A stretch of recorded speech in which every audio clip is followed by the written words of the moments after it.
Hello there, and welcome to episode 3 of Changing Eastenders. So today, hot off the press, another pretty boy has been cast in another soap, and of course it's Eastenders. They've cast the Coker's grandson.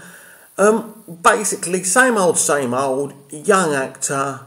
Obviously he's going to date one of the younger characters on the show, and all the young girls watching the show are going to go, he's so hot, he's so pretty. Don't expect them to say he's a good actor, he's a good character, because they don't care about that. It's all about looks to them, because they're kids, and that's all they know.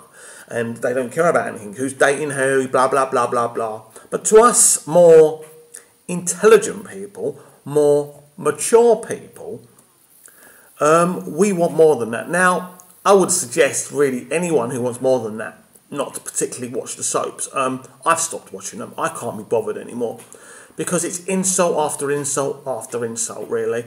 And especially with Eastenders. I mean, the current regime, and I mean, I must stop myself there because someone brought me up on Twitter saying, oh, I wish you make your mind up. Sometimes you love it, sometimes you hate it.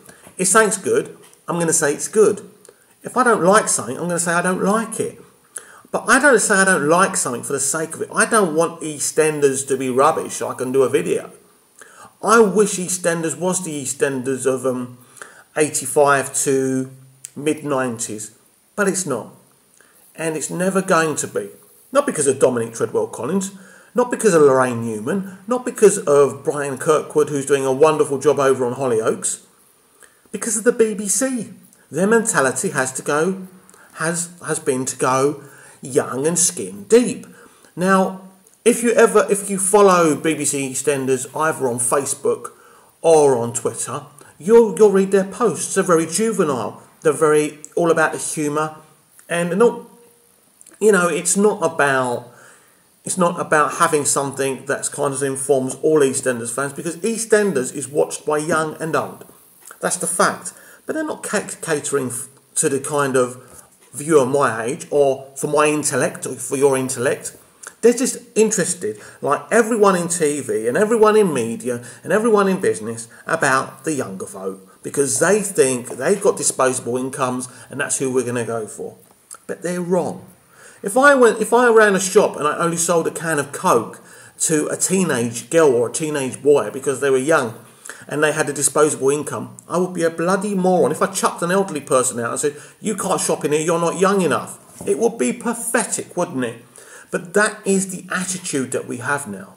So soaps are now catered for the young, totally. And I don't want to be unfair to the young, because they're not all moronic, skin-deep people who only care about what people look like and who's dating who. I understand. It's for a lot of younger people. I speak to younger people who are sick and tired of watching boring little lovey-dovey, boring skin-deep stuff. I mean, the impression is, especially with soaps, that young people just want to watch young people.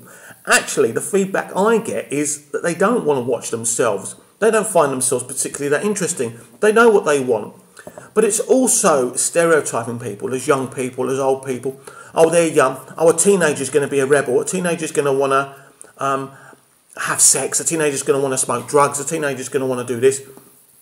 It's the stereotyping of teenagers, especially on soaps, which disgusts me. We've seen it with Sarah Louise Platt's daughter, haven't we? Who's just recently come onto the show. She's kind of annoying, gobby, because, of course, all teenagers are like that.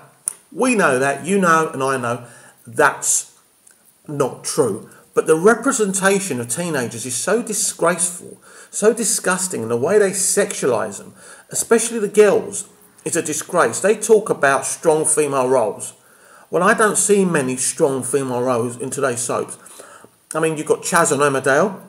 That's one strong female role. I think Alicia's really strong on Emmerdale. There's quite a few on Emmerdale, but when you go over to EastEnders, Linda Carter, is she really a strong female role model? I mean, when we look at Linda's rape, which was shabbily dealt with, we have a woman who knew that her nephew fancied her, had a crush on her, and she just let it go episode to episode, so it would drag out. Now, I know, and you know, a normal woman would have told her husband just like that, and he would have believed her. because that's the kind of character that Mick Carter is. And of course it could have been sold, but oh no, it led to a rape. So that rape was so shabbily done, and now I'm hearing in spoilers she's going to get him alone and get him to confess. She's probably got some recording device hidden in her bag or something. It's ridiculous. Now, you know my concept for EastEnders. You know what I want to do with my crime war concept. It's time to evolve. Now, what chance have I got? As I keep on saying, and I said for ages, there's not much chance. That's true. The BBC are not suddenly going to knock on my door and say, hey, do you want to make EastEnders? We love your idea. Of course not. They're stubborn. They want to keep going with Dominic Treadwell Collins in the direction they're going. Dominic Treadwell Collins is a very talented man, talented storyteller, talented writer, talented producer. But his EastEnders is a lot better than Newman's and Kirkwood's. But that's not hard, is it? Let's be honest about it. I don't want to get personal. I don't want to talk about the latest young man to be cast on EastEnders and be disrespectful. I'm sure he's really excited to be on one of the biggest shows on television. But, as I keep on saying, the soaps do need to evolve. They are so old-fashioned. They are so stuck in their ways. And it's the same thing again and again and again. And something else, the way the soaps are marketed on Twitter and Facebook through the individual pages that they all have, and Twitter accounts and Facebook accounts. They make everything look exciting, everything look amazing, and of course everyone falls for it. Big spoiler alert, this one's going to kiss that one, or that's going to happen, or someone's going to get punched. And of course the next episode they're all friends again. You are being insulted. You are being insulted. And especially with EastEnders, it is time for fans to stand up and say, we don't want this anymore. We want real actors. We want real stories. We want real writers. We want something real happening. We want emotional, character-driven journeys. We don't want this nonsense anymore. We want a real drama. The days where soaps can do what they're doing now has to end. It's over. It's dated, it's boring, and it isn't going to get any better, people. But, like everything, we have the power. We are the people. You don't think you've got the power, but you do. If half of EastEnders' audience slashed, what would you think would happen? Do you think they'd carry on with Dominic Treadwell Collins? Do you think they'd carry on with the way they've been trying to do things for over a decade? No. My idea for EastEnders, as I said a billion times, and it is boring, can make this show a worldwide hit. A worldwide hit, one of the biggest shows in the world. It will be diverse, it will be bold, it will be dramatic. The characters will leap out the screen, and you will feel like you used to feel. Oh, I can't wait to watch EastEnders.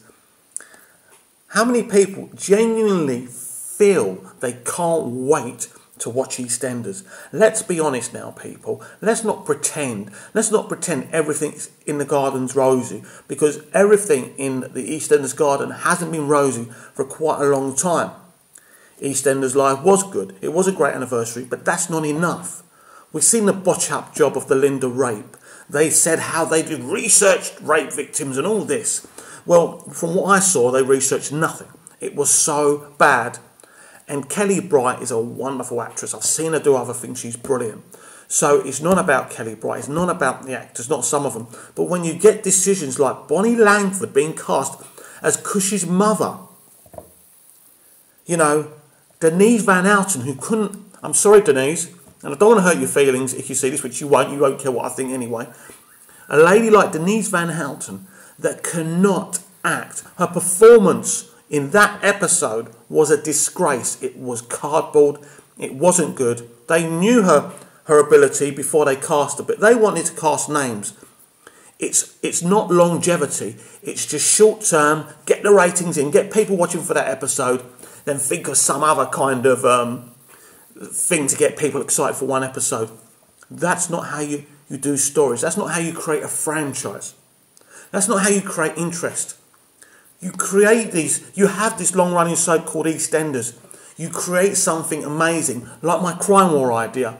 Then you create a spin-off, and you create a franchise, and you create a shared universe, and you excite people. And then you can have a character from that show come onto the other show, and people get excited when it's happening. And as I say, there's a real universe going on. And this can happen with the soaps, this can happen with EastEnders, and we can make it happen. It's up to us, people. I have to go. We'll speak again. Bye-bye now.